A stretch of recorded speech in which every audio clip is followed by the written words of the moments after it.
ഒരു വെള്ള കടലക്കറി വയ്ക്കാനാണ് പോകുന്നത്. അതിന് ഞാൻ ഒരു 1.5 ഗ്ലാസ് കടല വെള്ളത്തിലിട്ട് തലേ ദിവസമേ കുതിർത്ത് വെച്ചതാണ്. അത് നല്ലവണ്ണം 2-3 പ്രാവശ്യം കഴുകി ഒരു 1.5 ഗ്ലാസ് വെള്ളം നനക്ക വെള്ളം ചേർത്ത് അടുപ്പി വയ്ക്കാൻ പോകുന്നത്.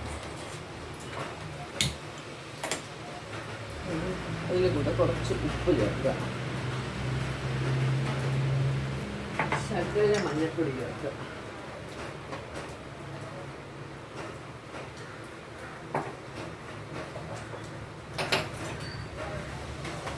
ഒന്ന് ഇളക്കിയിട്ട് എല്ലാവർക്കും പിടിക്കും. അടച്ചു വെച്ച് വേവിക്കണം. ആദ്യം ഒരു വിസിൽ വന്നതിന് ശേഷം ഒരു 6 വിസിലും കൂടെ വരാനായിട്ട് സിമ്മിൽ വെക്കണം. കടല വേവിച്ചെടുക്കാം. കുക്കറിൻ്റെ വിസിലെല്ലാം തുറന്ന് നോക്കട്ടെ, കടല വെന്തോന്ന് നോക്കാം.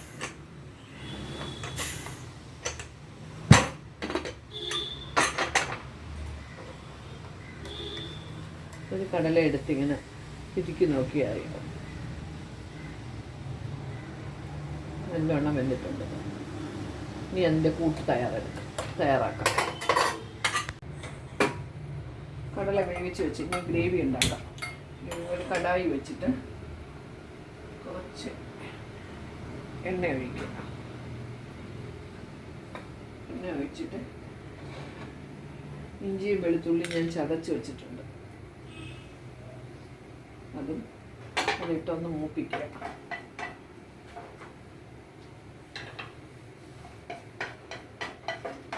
ഒന്ന് മൂത്ത് വരുമ്പോൾ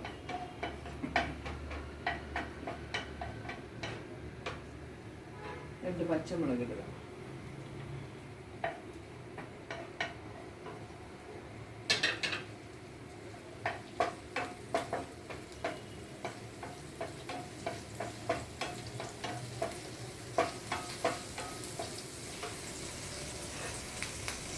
ഒരു സവാള ചെറുതായിട്ട് അരിഞ്ഞത്,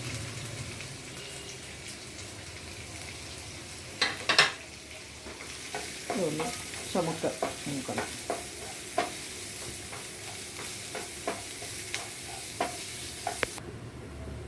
ഉള്ളി മൂത്ത് കഴിഞ്ഞു.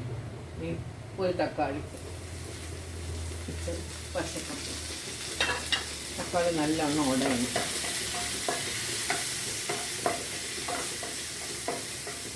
പൊടികളെല്ലാം ചേർക്കാം. മഞ്ഞൾപ്പൊടി, മല്ലിപ്പൊടി ഒരു സ്പൂൺ നിറച്ച് വേണം. മുളക് പൊടി നമ്മളെ എരിവ് അനുസരിച്ച് ഞാനൊരു 1.5 ടീസ്പൂൺ ഇടും. ഇതെല്ലാം കൂടെ ഒന്ന് മൂപ്പിക്കണം. അത് കഴിയുമ്പോൾ ജീരകപ്പൊടി,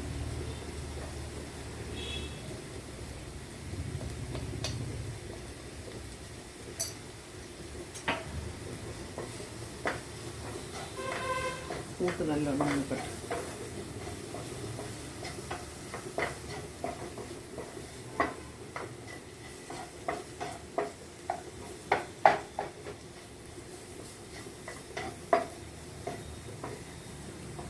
ഉപ്പിടട്ടെ.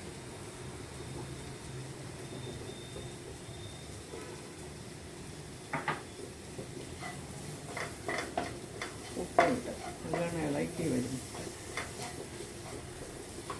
കടല വേവിച്ച് വെച്ച കടലയും വെള്ളം കൂടെ ഒഴിക്കുക.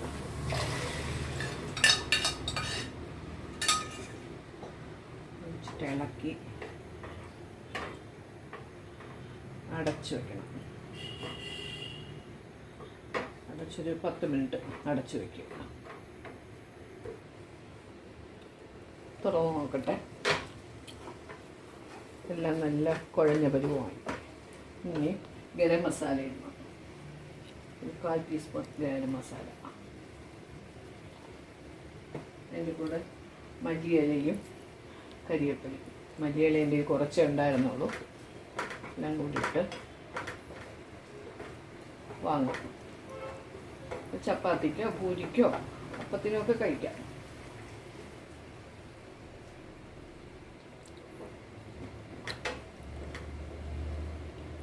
വെള്ളക്കടല കറി റെഡിയായി. സർവിങ് ഡിഷിലോട്ട് മാറ്റിട്ട്